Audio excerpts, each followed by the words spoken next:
अस्सलाम वालेकुम नाज़रीन, प्रोग्राम लास्ट टाइम में आपके साथ मैं हूं महरीन सब्तैन। नाज़रीन, बैरूनी सरमायाकारी में रिकॉर्ड कमी नोटिस की गई है। एक माह में बैरूनी सरमायाकारी में $2.5 अरब की कमी है और स्टेट बैंक ने कहा है कि गुज़िश्ता 6 माह में गैर मुल्की सरमायाकारी में 77% कमी हुई है। स्टॉक मार्केट से $3.25 अरब निकल गए हैं। ये सब क्या हो रहा है? इमरान खान साहब जिनका जो एक स्ट्रॉन्ग विजन था कि सरमायाकारी आएगी, बाहर से लोग आएंगे, पैसा लेकर आएंगे, ओवरसीज़ पाकिस्तानियों के पैसे पर हमारी मुईशत का इन्हिसार भी बहुत ज़्यादा है और साथ ही साथ इमरान खान साहब का जो विजन था उसका इन्हिसार भी इसी पर था। तो फिर क्या वजह है कि लोग अपना पैसा यहाँ लाने से बददिल हो गए हैं? जिनका पैसा यहाँ पड़ा है वो यहाँ से पैसा लेकर वापस जा रहे हैं। क्या गैर यकीनी सूरत हाल है मुल्क की? ये वजह है। सियासी सूरत हाल, उसको भी मद्देनज़र अगर रखा जाए, क्या वजूहात है ये जानेंगे। किस तरह से इसे एड्रेस किया जा सकता है, इस पर भी आज के प्रोग्राम में बात करेंगे। उसके बाद बात करेंगे आसिफ अली जरदारी साहब की।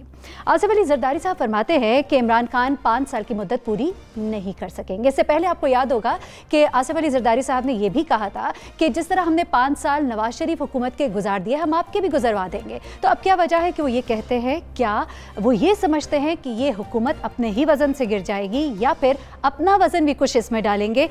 इस सब पर हम बात करेंगे। हुकूमत के 6 माह में लातादाद यू टर्न्स, बहुत से वादे जो नहीं पूरे किए गए, ये सब वजह है या फिर संजीदगी और मामलात को अफामो तफहीम से हल ना कर सकने की सलाहियत इस हुकूमत की कमज़ोरी की वजह बन सकती है? इस पर भी बात करेंगे। सबसे आखिर में हम बात करेंगे इलेक्टोरल रिफॉर्म्स की। बहुत बात की जाती है। हम इस वक्त अगर देखें जिस दौर में हम खड़े हैं और जो इस वक्त हम लोग टेक्नोलॉजी इस्तेमाल कर रहे हैं, जो कुछ यहाँ पर हो रहा है, हम कितना एक पीछे है, इस पे हम बात करेंगे। जब असल इस्लाहात की बात होती है तो हम बहुत पीछे खड़े दिखाई देते हैं, अपने मफादात में हम बहुत आगे खड़े दिखाई देते हैं। इलेक्शन कमीशन ऑफ पाकिस्तान ने लाहौर हाई कोर्ट में बैलेट पेपर्स में नोटा, इनमें से कोई भी ऑप्शन नहीं इस्तेमाल करना, none of the above option इसे कहा जाता है। इस हवाले से जो दरख्वास्त जमा कराई गई थी, इस पर जवाब में कहा है कि आइन और कानून में ऐसी कोई शिक मौजूद नहीं। नोटा का ऑप्शन सिर्फ तरक्की याफ्ता ममालिक में इस्तेमाल किया जाता है, इसकी यहाँ पर गुंजाइश नहीं है। आपको ये भी बताते चले कि ये नोटा का ऑप्शन भारत में भी इस्तेमाल किया जाता है।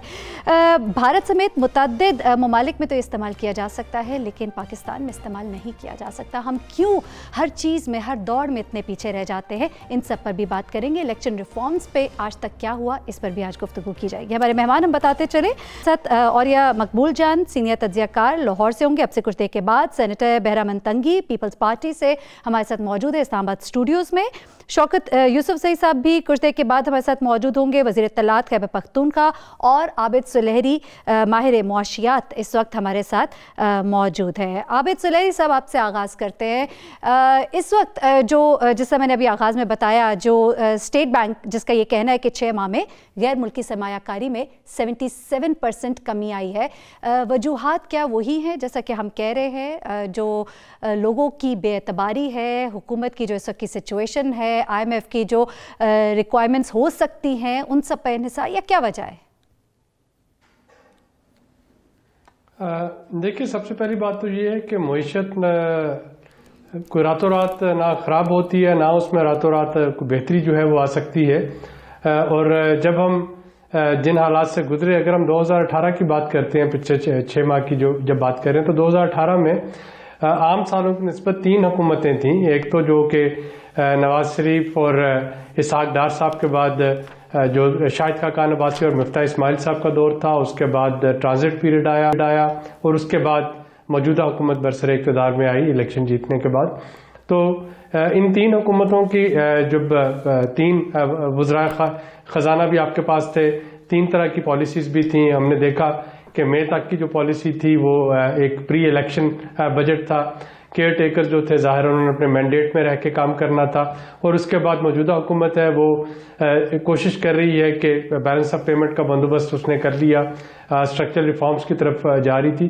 तो ये सारे वो मैं समझता हूँ कि फितरी तौर पे वो वाले अवामल थे जिसमें कोई भी सरमायाकार होता, यानी जब हम जून 2018 से दिसंबर 2018 तक की बात कर रहे हैं, तो कोई भी सरमायाकार होता वो वेट कर रहा होता है कि इलेक्शन जो है वो पुरअमन तरीके से गुजर जाए, फिर इलेक्शन के बाद वो वेट करता कि नई हुकूमत जो है वो इक़्तिदार में आ जाए, और ये अगस्त आ चुका था।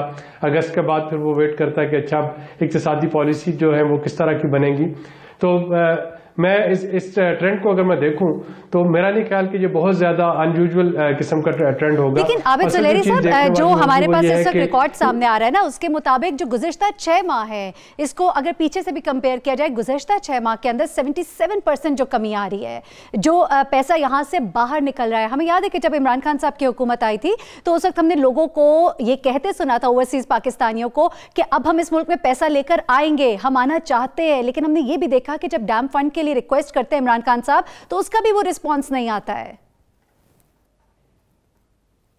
ये तो एक बिल्कुल जो चैरिटी के लिए पैसे आ रहे थे, और जो पैसे डैम फंड के लिए या ओवरसीज पाकिस्तानियों के लिए एक्सपेक्ट हम कर रहे हैं, ये इसका रिस्पांस दो मुख्तलिफ होंगे। लेकिन अगेन स्टॉक एक्सचेंज की तरफ अगर मैं वापस आऊं तो इसमें एक तो जो मैं बात कर रहा था कि 2018 की ये गुज़श्ता 6 महीने नहीं, बल्कि ये जून से लेकर दिसंबर तक का पीरियड है। जनवरी तो अभी चल रहा है, तो जनवरी में देखा जाएगा कि जनवरी किस तरह से क्लोज होता है। दूसरा, स्टॉक एक्सचेंज में आपके स्कूप बॉन्ड्स, जब हम कहते हैं पैसा वापस गया, तो पैसा स्कूप बॉन्ड जो थे वो भी उनकी रीपेमेंट्स वो भी वापस आपको जाती नजर आती हैं।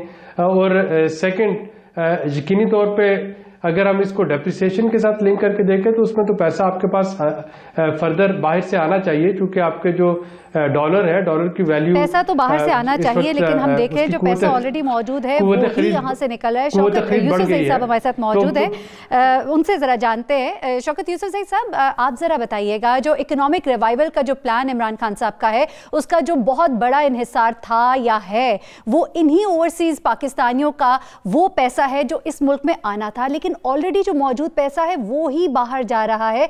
क्या ये आप लोगों के प्लान का फेलियर नहीं है? बिस्मिल्लाहिर्रहमानिर्रहीम।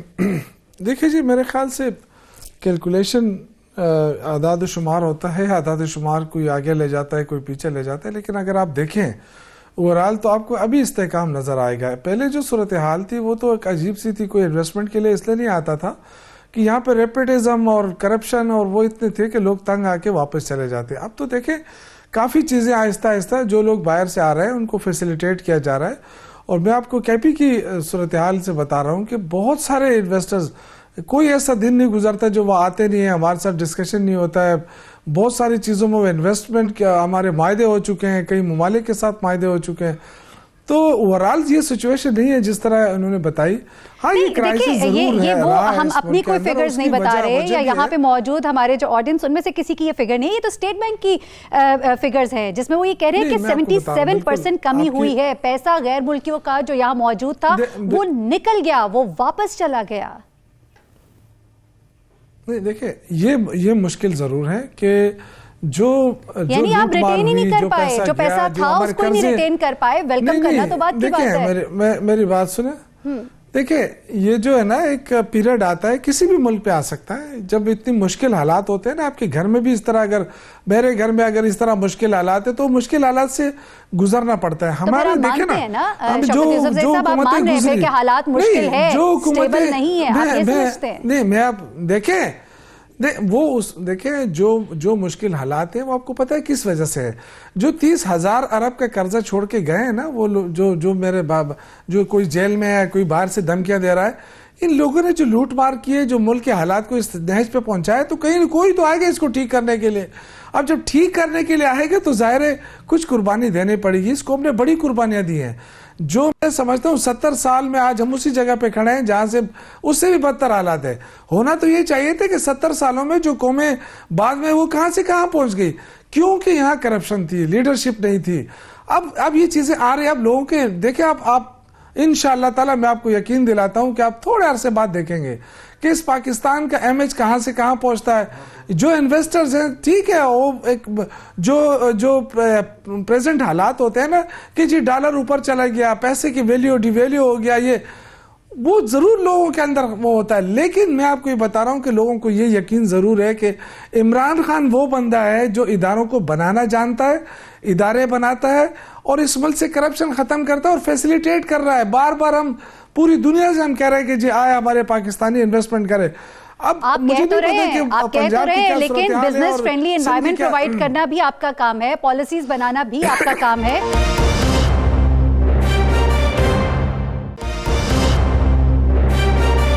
और ये मकबूल साहब, आप क्या कहते हैं कि इस वक्त जो गिले शिकवे जो ये आगाज में कर रहे थे, आज भी हम वही शौकत यूसुफजई साहब से सुन रहे हैं कि पिछली हुकूमत क्या छोड़ के गई, पिछली हुकूमत ने क्या किया। चले वो इसको एक साइड पर रखते हैं, लेकिन एटलीस्ट लीस्ट जो किया जा सकता है वो ये किया जा सकता था कि आप कोई रिफॉर्म्स इंट्रोड्यूस कराते, आप बिजनेस फ्रेंडली एनवायरनमेंट दें उनको। लोग जिनके अंदर बेयकीनी है हम पैसा लेकर आएंगे, हम लुट तो नहीं जाएंगे, कुछ इस हवाले से आपको लगता है इस हुकूमत ने किया? वैसे लगता है गुज़श्ता 3 महीने से पाकिस्तान के तमाम टेलीविजन पे एमए इकोनॉमिक्स की क्लासेस शुरू हो गई हैं और इकोनॉमी का डिस्कशन हो रही है। एक बड़े मजेदार बात मैं रोज सुनता हूं कि पाकिस्तान के ओवरसीज जब पाकिस्तानी हैं पैसा लाएंगे तो ये मुल्क डेवलप करेगा। लेबनान एक मुल्क है जिसके 40 लाख लोग जो है उस मुल्क में रहते हैं और 1 करोड़ 20 लाख लोग बाहर गए हुए। 22 अरब डॉलर हर साल वो भेजते हैं, लेकिन लेबनान तरक्की नहीं कर सका। ओवरसीज पाकिस्तानी से इकोनॉमीज नहीं बनती होती, दुनिया के कहीं पर भी ओवरसीज से इकोनॉमीज नहीं बनती, इकोनॉमी अपने इनहेरेंट उससे बनती है। अब आते इस तरह की सिचुएशन के ऊपर, इस सारे सिनेरियो के अंदर पहली बात तो यह है कि कोई मुल्क भी अपने बैगेज के बगैर आगे डिस्कशन नहीं करता कि आप बैगेज आपको क्या मिला था। आप लैटिन अमेरिका के मुल्कों को देख लें, उनको कर्ज का पैकेज मिला, उन्होंने एक रास्ता इख्तियार किया, उन्होंने कहा हम कर्ज नहीं देते।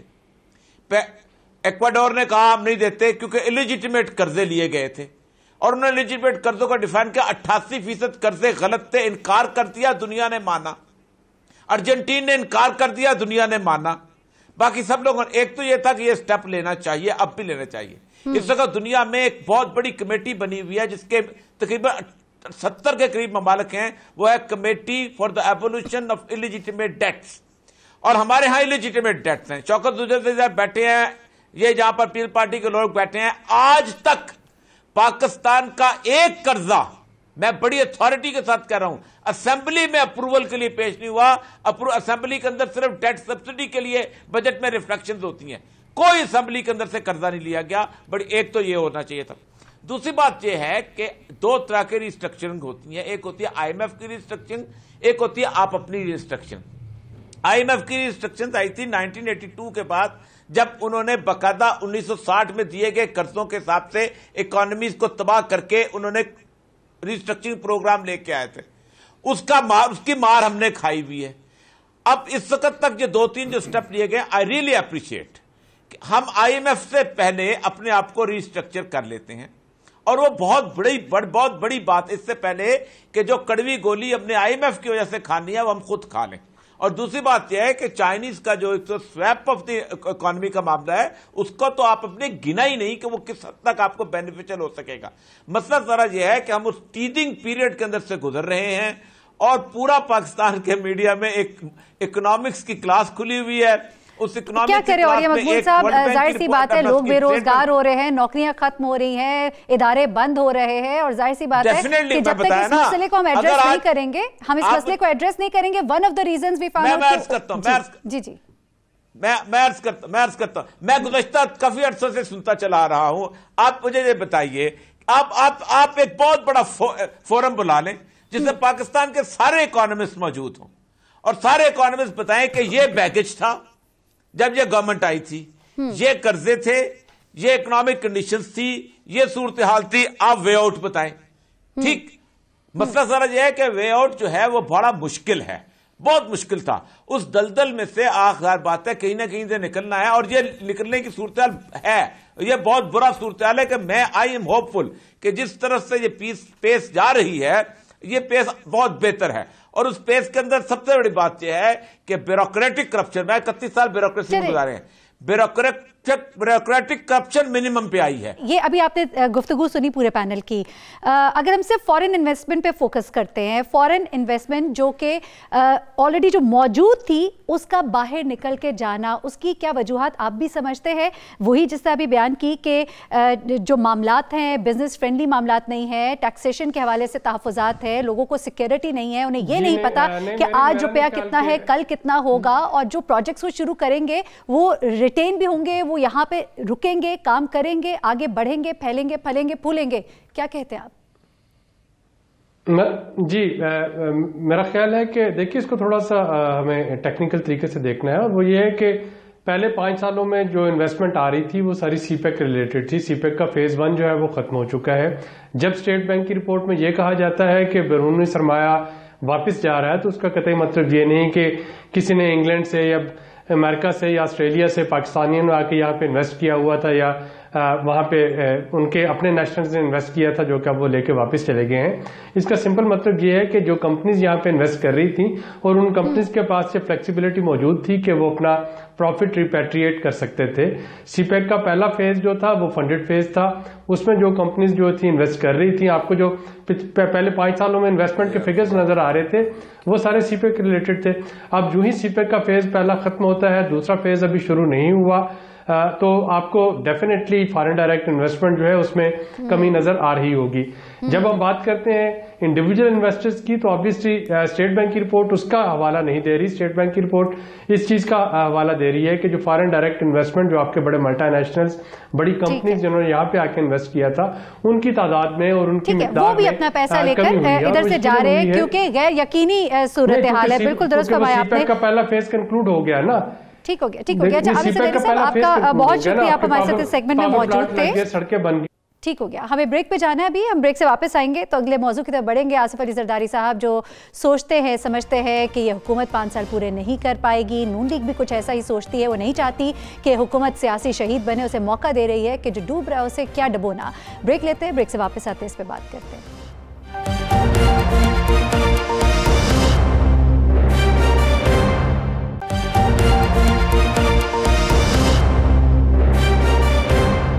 वेलकम बैक नाज़रीन।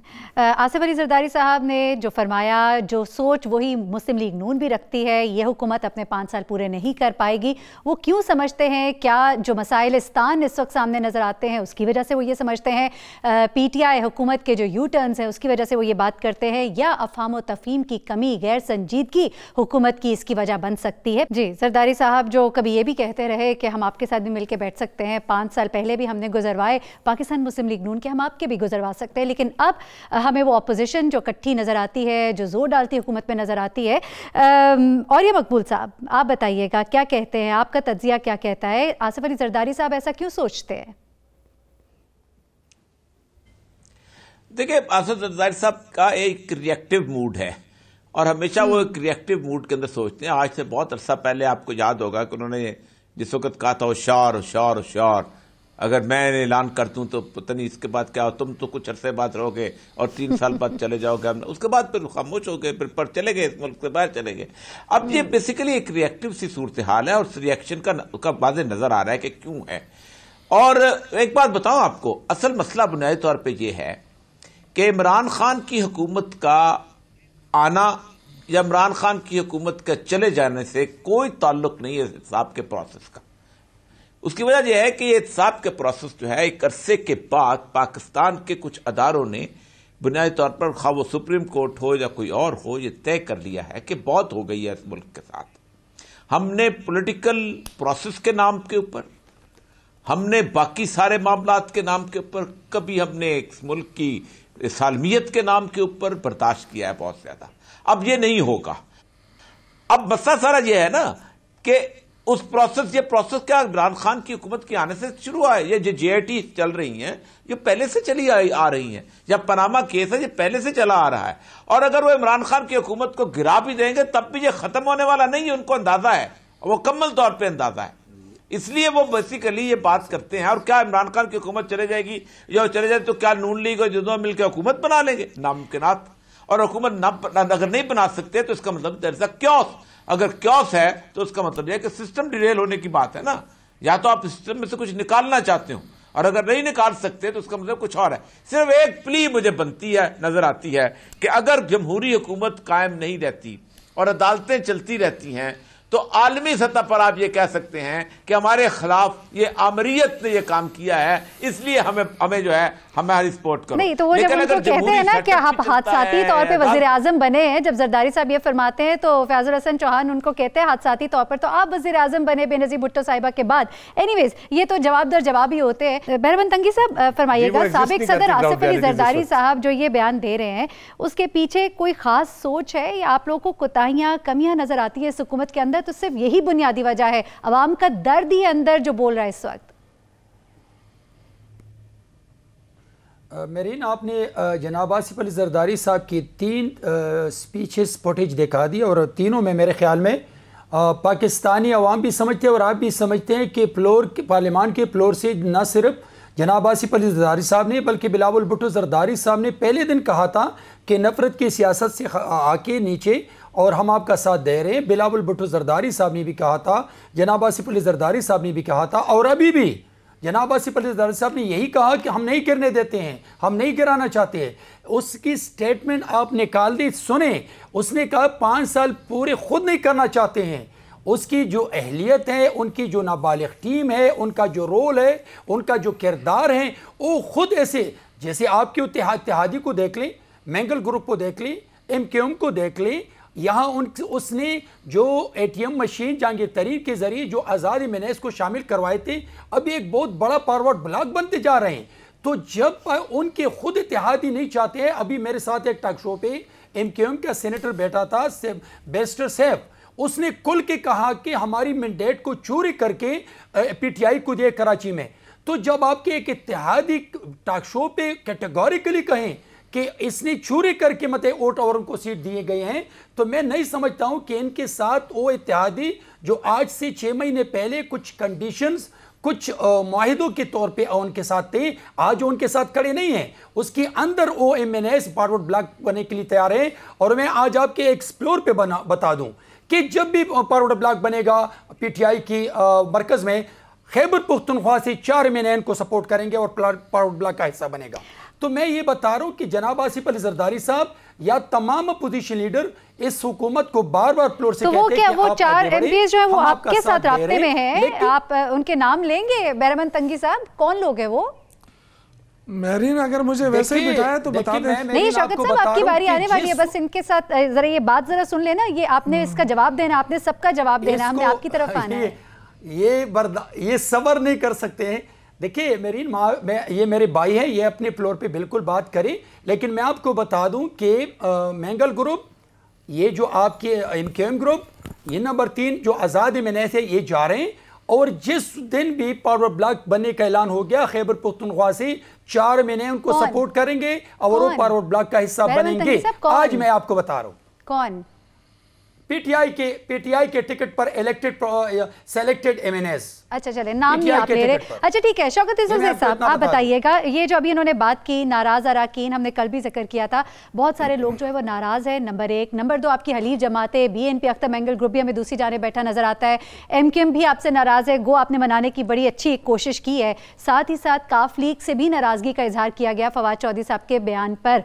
तो ये चीज़ें जब तक इनको आप नहीं एड्रेस करेंगे, बाकी चीज़ें तो चले, जो ऐलाना, जो वादे, जो U-टर्न्स, वो सब एक तरफ, लेकिन अंदर ही अगर आप लोग मजबूत नहीं होंगे तो फिर वो गिरने गिराने की बातें तो आएंगी ना, फिर हर तरफ से आवाजें। देखिए, ख्वाहिशात पे तो किसी पे पाबंदी नहीं लगा सकते हम कि बाहर से बैठ के कोई क्या ख्वाहिश रखता है और उसका इजहार वो टीवी पे आके करता है, क्योंकि मुफ्त में उसको एक मीडियम मिला हुआ है। तो इस तरह नहीं है। देखिए, ना हुकूमतें से चलती है, ना किसी के सहारे पे होती है। ये एक अंडरस्टैंडिंग होती है किसी भी डेमोक्रेटिक सेटअप के अंदर। ये बदकिस्मती है कि पाकिस्तान में डेमोक्रेसी को किसी ने छोड़ा ही नहीं है और यहाँ पे डेमोक्रेसी रही नहीं है। सबसे बड़ी बात तो ये है कि जो पार्टियां दावा करती है जमहूरियत के नाम पे, उनके अंदर कितनी बड़ी अमरीत रही है। उन्होंने कभी नहीं जमहूरियत को पलने फूलने दिया। तो ये कोई इतनी बड़ी बात नहीं है। आप अपने पड़ोस मुल्क को देख लें, 1 सीट के ऊपर जो है वो पूरी हुकूमत चलती रही। तो ये इत्तेहाद इस तरह होते हैं। हमने 5 साल खैबर पुख्तनख्वा के अंदर गुजारे और उसमें हमने 3 जमातों को साथ मिला के हुकूमत चलाई और हमारे 5 साल पूरे हुए। तो ये डिपेंड करता है लीडरशिप के ऊपर। तो बाहर से बैठ के आप बिल्कुल ये अपनी बातें करें, जो भी इनके हक बनता है। पाकिस्तान के अंदर मुश्किलात हैं, हम इस मुश्किलात से इनकार नहीं कर रहे, और मुश्किलात हैं, लेकिन इंशाअल्लाह ताला ये मुश्किलात इनकी बनाई हुई है, हम इनको ठीक कर रहे हैं।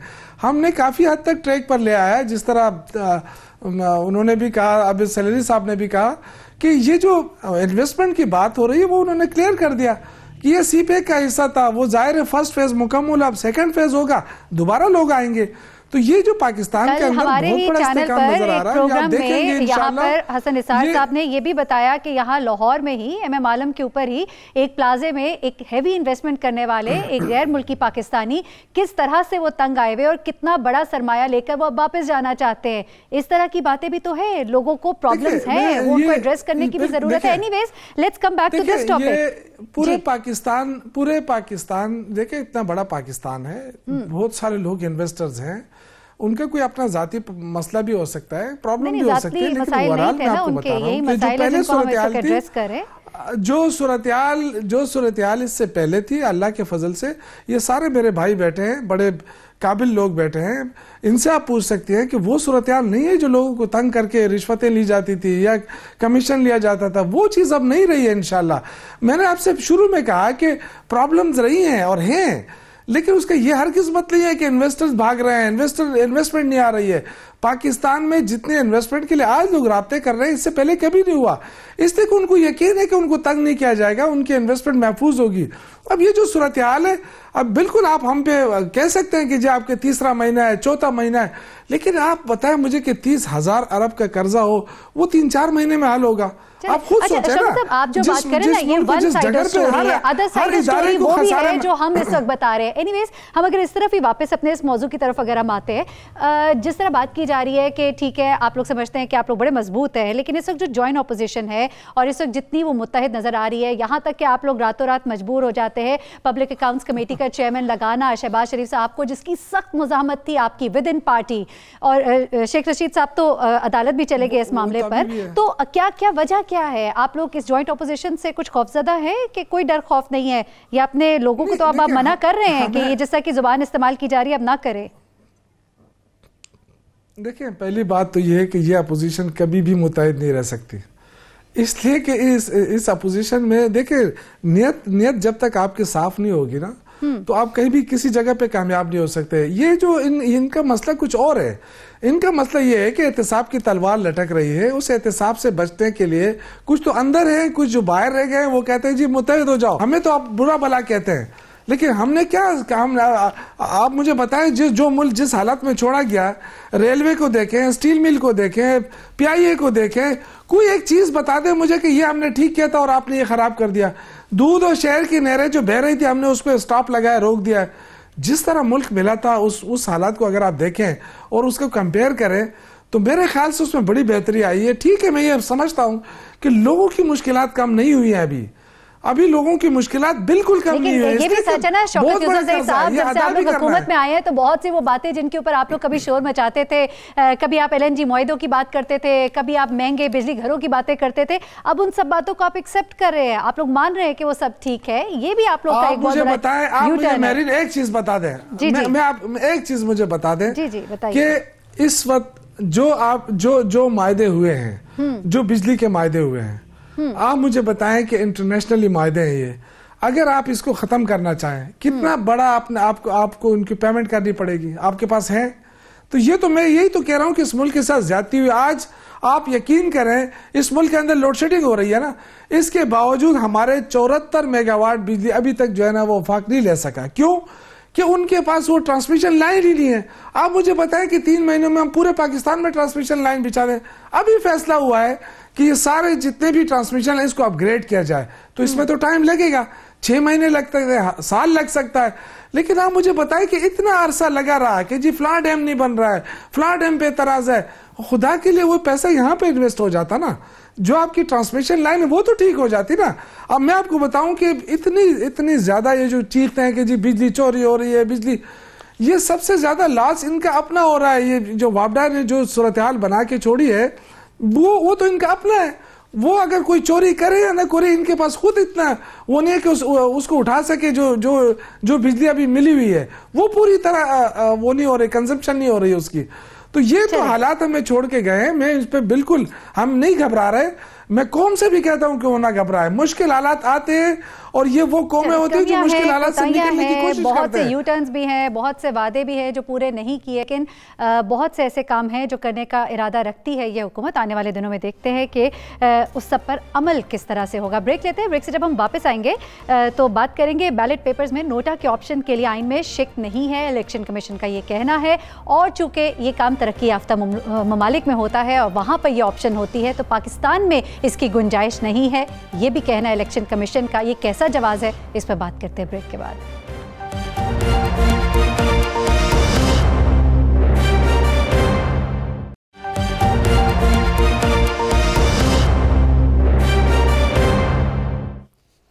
वेलकम बैक नाज़रीन। जब हमें वोट करना होता है तो जहाँ पे ऑप्शंस मौजूद होती हैं जिनको आप वोट करना चाहते हैं, वहाँ पर ये ऑप्शन कभी नहीं देखने को मिलती, नन ऑफ द अबव, यानी कि none of the above options, NOTA की ऑप्शन। जिस हवाले से इलेक्शन कमीशन ऑफ पाकिस्तान ने लाहौर हाई कोर्ट में बैलेट पेपर्स में नोटा का ऑप्शन शामिल ना करने की दरख्वास्त से मुताल्लिक कहा है कि आइन और कानून में ऐसी कोई शिक मौजूद नहीं है। और इलेक्शन कमीशन ने यह भी साथ में कहा है कि ऐसा तरक्की याफ्ता ममालिक में होता है और हमारे हमसाए में ही भारत में भी ये ऑप्शन बैलेट पेपर पर मौजूद होती है। क्या वजह है कि ये ऑप्शन जो है शामिल नहीं की जा सकती? जहाँ बहुत से प्रपोजल्स हैं इलेक्टोरल रिफॉर्म्स के हवाले से, वहाँ हम अभी तक नोटा की बहस पर ही अटके हुए हैं। कवद इरशाद साहब हमारे साथ इस वक्त मौजूद हैं, साबिक सेक्रेटरी इलेक्शन कमीशन। कवद इरशाद साहब, क्या वजह है, सुई यहाँ पर अटक क्यों गई? इसमें इतनी बड़ी क्या बात है? और क्या हम अभी तक उसी पुराने दौर में ही हम लोग वाक़ईतन अटके हुए, बल्कि क्या ऑप्शन रह जाती है? हम अभी तक वही बैलेट पेपर, वही वुडन बॉक्सेस, दुनिया जो है कहाँ से कहाँ बायोमेट्रिक इलेक्ट्रॉनिक सिस्टम्स के ऊपर पहुँची हुई है।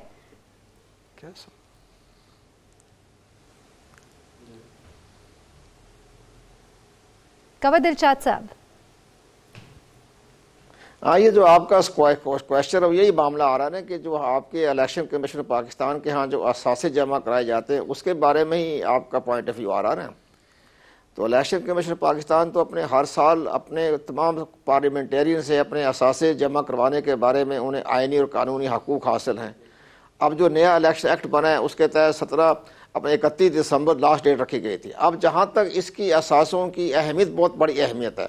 अब ठीक है कि हमारे पार्लियामेंटेरियन ने वक्त पर जमा नहीं करवाया, जिस पर 372 हम बात करें, आपको मेरे ख्याल से मेरा सवाल उस वक्त सुनाई नहीं दिया। नन ऑफ द अबव की जो ऑप्शन होती है बैलेट पेपर में, वो उसकी हम बात कर रहे हैं, उसके हवाले से नहीं, इसका बड़ा अहम पॉइंट है। ये इलेक्शन कमीशन पाकिस्तान ने जो पॉइंट ऑफ व्यू वो दुरुस्त नहीं है, क्योंकि इस वक्त तरक्की याफ्ता मुल्कों की बजाय अब अगर हम छोटे मुल्कों में देखें तो ये बाकायदा वो सिस्टम बाकायदा नाफिज किया हुआ है। इस दुनिया की सबसे बड़ी जमहूरी मुल्क इंडिया में है, इसको बाकायदा 2013 के इलेक्शन में उन्होंने इसको बाकायदा सुप्रीम कोर्ट ऑफ इंडिया की हदायत पर इलेक्शन कमीशन ऑफ इंडिया को शामिल कर लिया गया था और कानून साजी करके उसको कानून का और आइन का हिस्सा बना दिया गया था। लेकिन हमारे यहाँ इंतखाबी इस्लाहत कमेटी ने इस मामले को मुस्तरद कर दिया था, लेकिन इलेक्शन कमीशन ऑफ पाकिस्तान ने 2013 के इंतखाबात में इसको अमल को नाफिज करने की कोशिश की गई थी, लेकिन बाद में हुकूमत पाकिस्तान या उस वक्त के प्रेसिडेंट ने इलेक्शन कमीशन पाकिस्तान को इजाज़त नहीं दी थी। लेकिन बहरहाल इसको शामिल करना चाहिए, इससे वोटों का टर्नआउट बढ़ जाएगा और हमारे जो इलेक्शन कमीशन को इस फ़ायदा ये पहुँचेगा कि पार्लियामेंट में वो शख्स आएंगे जिन पर आवाम का मुकम्मल एतमाद हासिल होगा, क्योंकि उन्हें खौफ होगा कि अगर हमने बैलेट पेपर पर उनका नाम शामिल कर दिया तो एक सही जो है एक आवाम के नुमाइंदे जिनका साफ सुथरा रिकॉर्ड होगा वो इलेक्शन में हिस्सा ले सकेंगे। लेकिन यहाँ हमारी बदनीति है कि हमारी सियासी जमातों ने इंतखाबी इस्लाहत कमेटी में इलेक्शन कमीशन के उस वक्त को मुस्तरद कर दिया था, लेकिन अब भी इस पर वक्त आ गया है कि इमरान खान भी इसके बारे में बड़े हामी थे। तो हम भी उनसे गुजारिश करें कि आप अपने कानून साजी करें और ये बैलेट पेपर इसका शामिल करने से आइंदा आर्टिकल 62(1)(f) का फैसला पोलिंग स्टेशन पर हो जाएगा। और लोगों को सही जो है अपने वोट कास्ट करने की। चलिए ठीक, खालिद साहब आप क्या कहते हैं कि वाकईतन ये जो है on the floor of parliament ये मामला हल किए जा सकते हैं, at the same time NOTA की जो अहमियत है ये कितना एक ज़रूरी है, ये ऑप्शन जो है इसका मौजूद होना, और इसको क्यों नहीं डाला जा सकता, क्यों रेजिस्ट करी है इलेक्शन कमीशन ऑफ पाकिस्तान? देखिए, इलेक्शन कमीशन ने प्रपोज किया था, जैसे कंवर साहब ने बताया 2013 में, मैंने उस पर लिखा भी था।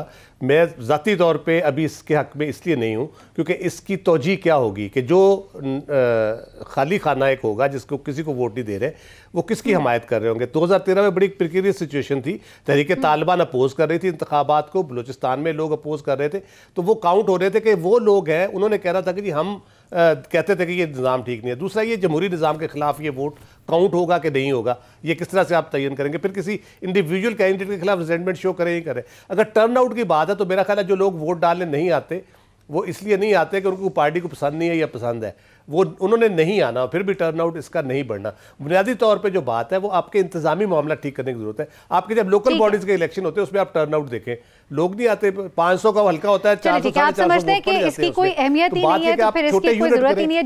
जिन्होंने वोट डालना ही नहीं है वो आएंगे ही नहीं, उनके लिए none of the above option की जरूरत ही नहीं है। अपने तमाम मेहमानों का शुक्रिया अदा करेंगे। प्रोग्राम का वक्त खत्म हो गया, मुझे मेरीन सबतैन को इजाजत दीजिएगा। अपना बहुत ख्याल रखिएगा, अपनी दुआ में हमें भी याद रखिएगा। अल्लाह हाफिज।